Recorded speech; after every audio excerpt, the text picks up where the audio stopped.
Good morning, welcome to Lost for Words, where we explore women poets and their voices, and where just maybe if you don't know how to say what it is you want to say, then maybe you can find it in the people that have come before you, the poets of the past. Maybe they have found a way to say the feelings you feel inside you that you don't know how to say.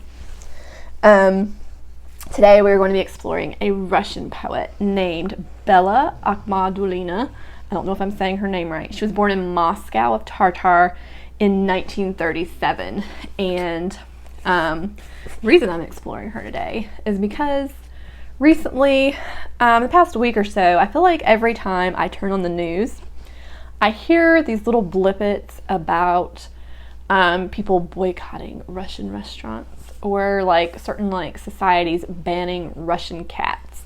Just like very random, weird ways that people are trying to ban the idea of Russia because they do not support this war that's happening in Ukraine.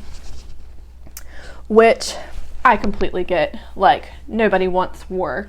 War completely destroys people's lives. It takes away our family members. There's nothing about war that is like, oh yay. But it made me think, like, for me, when I think of Russia as a country, I don't just see Russia as its government's actions. I feel like you can take the lid of the government off of a place, and underneath it, there are millions of people with different opinions, different feelings, different ideas, who have families and who have hopes and dreams and desire to grow and to find opportunities, the same as every single human being all over the world. But in Russia, they have their very own culture. They have their very own favorite foods. They have their very own favorite music that has been passed down for generations. They have their own history, their own clothing. Like, Russia is unique, and I feel like God made every single one of those people that are in that country living and breathing. And if his fingerprint is on them, then there is beauty, and the thought of banning this culture or this place, to me is, I'm like, okay, I understand banning war, banning, whatever. But I'm like, can you really ban Russia? Because Russia it's in a person. Like, it's part of their culture. It's a part of who they are. And Russia is not just their government. Russia is not war. The people that make up Russia are very, like, intricate, interesting, unique, beautiful, complicated human beings. And today we're going to explore a poem by Bella Akhmadulina. It's a poem of hers called Silence. It is said of this poet, Bella Akhmadulina, that she wants to tear away the garments of decorum from everything, to tear away everything from her own soul and place it fearlessly naked and contemptuous right before the slippery gaze of other people. There is something about that description of this poet that was very powerful to me. I was like, when I read it, I was like, oh wow, that's incredibly vulnerable for a person to want to take their soul, like the inside happenings of themselves, and create art out of it, and then put it before the eyes of everyone, for everyone to look at. All the like ugly warts, the beautiful shiny things, the very mundane ordinary things.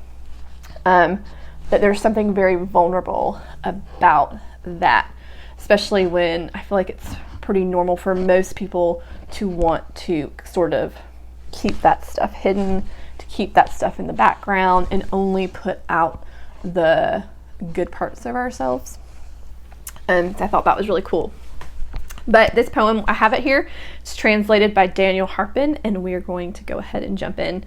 Daniel Halpern, but we're going to jump in right now.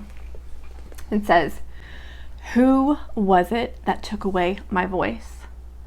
The black wound he left in my throat can't even cry. March is at work under the snow, and the birds of my throat are dead, their gardens turning into dictionaries. I beg my lips to sing. I beg the lips of the snowfall, of the cliff and bush to sing. Between my lips, the round shape of the air in my mouth, because I can say nothing. I'll try anything for the trees and the snow. I breathe, I swing my arms, I lie from this sudden silence like death that love the names of all the words. You raise me up in song." I love this poem. I love the way she starts this poem. Who was it that took away my voice? I love the idea of thinking about a person and their ability to speak and looking around and being like, and she's like, who took away my voice? Like, it makes me curious, like, how many people in the world have felt this feeling of feeling like not having a voice, or like their voice being taken from them. But for me, it made me think about, okay, there's a lot of different answers that could be. That could be another person. Another person could oppress a person and take away their voice. I think it's also possible for someone to take away their own voice.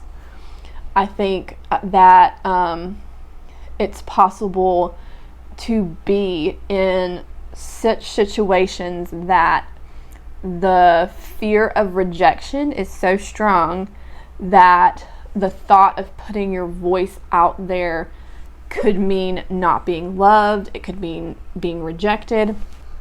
Or I feel like there's even times like when you're in environments where opinions are so strong and theologies are so strong and doctrines are so strong and political ideas are so strong, philosophies are so strong, that when you raise your voice in a way that's contrary to what's being said around you, that the backlash that can come from other people can be very hurtful or scary or intimidating, and it takes a very strong person to be willing to put that voice out there in the midst of that kind of environment. So for me, this makes me think like sometimes your voice can be oppressed by someone else. Like it can literally be like, no, like you're not allowed to speak your opinion. You're not allowed to put your book out there. You're not allowed to put your poem out there, your song out there. Personally, it makes me think it's possible to be silenced by people around you. It's possible to be silenced by your family, your church, your school, your friends, your government. It's very possible to be silenced by outside forces. But the thing for me that this made me think about was, for myself, I feel like with my own voice, a lot of the times I've been silent. It was more of myself silencing me. That there was some kind of fear that would kind of like rise up in my throat and keep me from being able to say what I wanted to say at different times in my life because of fear of rocking the boat, fear of rejection, fear of not being loved, fear of being wrong, of saying something wrong that could mess other people up. But for me personally, that question is not necessarily where she goes in this poem, but for me personally, that was what it sort of reminded me of. In this poem, she says, "Who was it that took away my voice?" And she says, "The black wound he left in my throat, can't even cry." So for Bella Akhmadulina, she is talking about another person, a he. Somebody has left a wound in her throat and she can't even cry. Her voice is gone and she can't even cry. Can you imagine like having a wound to your voice so bad that when you were upset and needed to cry, like you couldn't even make the sound of crying, like you couldn't even let out that pain through crying. She says, "March is at work under the snow, and the birds of my throat are dead." To me, that's a very vivid picture. The thought of birds being in someone's throat and them being dead is very depressing. And it kind of reminds me of the opposite of, what is it? Why the Caged Bird Sings by Maya Angelou. She has this poem about these birds that they're in a cage, but the reason they sing is because they're singing about freedom. And here, this girl, Bella, she talks about, her voice is gone, she has a wound in her throat, and she can't even cry. The birds of her throat are dead. Like they're not even like, there's not something in her that's still singing.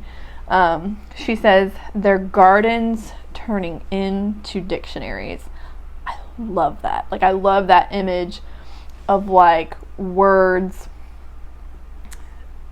like there being something so dead about your words that they're like a dictionary. Like they're just words to look up. Like, I don't know. That's a fascinating picture in my head.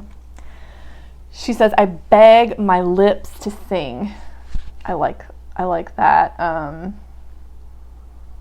visual, imagining a person begging their own lips, like, please sing, and then the lips not being able to respond. "I beg the lips of the snowfall, of the cliff and the bush to sing." Now she's like begging anything to sing. "Between my lips, the round shape of the air in my mouth." She's begging that like air, like say something, sing something. And she says, "I will try anything for the trees in the snow. I breathe, I swing my arms, I lie." Like, I feel like you can kind of feel her desperation, almost like this person like frantic, like swinging their arms. Like she's like, "I'll even like lie to sing, just something, please come out." And it says, "From this sudden silence, like death, that loved the names of all words, you raise me now in song." It's funny, I don't completely understand the end of this poem. It says, "From this sudden silence, like death, that love the names of all the words, you raise me now in song." I guess it makes me curious, like, who the you is. Is it us? Is it someone she's speaking to specifically?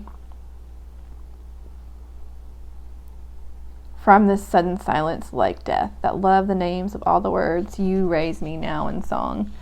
There's something about it that makes me feel like, I don't know if this is what she meant, but it makes me feel like as I read her poem right now, that I'm raising her in song. There's something about, like, because her voice was taken away and she's desperately trying to sing, but what we have right here are these words on the paper, and as I read them, I'm reading her words and sort of raising them like song-like.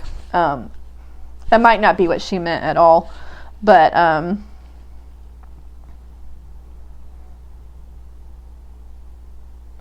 from this sudden silence like death, that love the names of all words, you raise me now in song. There's also something about that last little bit that feels like death to me. Like that feeling, it sort of feels like this whole poem has this silencing feeling, like the loss of voice, and she can't sing anything, this sort of like desperation, and it looks like she can breathe, but it's like I imagine that, to me, it makes me think of slowly not breathing, to slowly not living, existing if you can't speak. And there's something about that last stanza that makes me, from this sudden silence, like death, that love the names of all the words, you raise me now in song. For some reason, it's like I can almost see her body, like her spirit, like coming up out of her body, like sort of like almost like she's died or something. I don't know. I don't think that might be what she's saying. I don't really know. But that's sort of how it makes me feel at the end of it. Yeah, I will put this poem in the description. That way I'd be curious to see what you guys think of, especially the last line. Like, what do you think happens at the very end of this poem? And then I'd also love to hear your thoughts about silence and your own voice. Have you ever silenced your own voice? Has anyone else ever silenced your voice? Have you ever silenced someone else? Anyway, we're going to stop there. Thank you for joining me as we explored this Bella Akhmadulina, this poet born in Moscow of Tatar. I will see you again next time with some more of her poetry.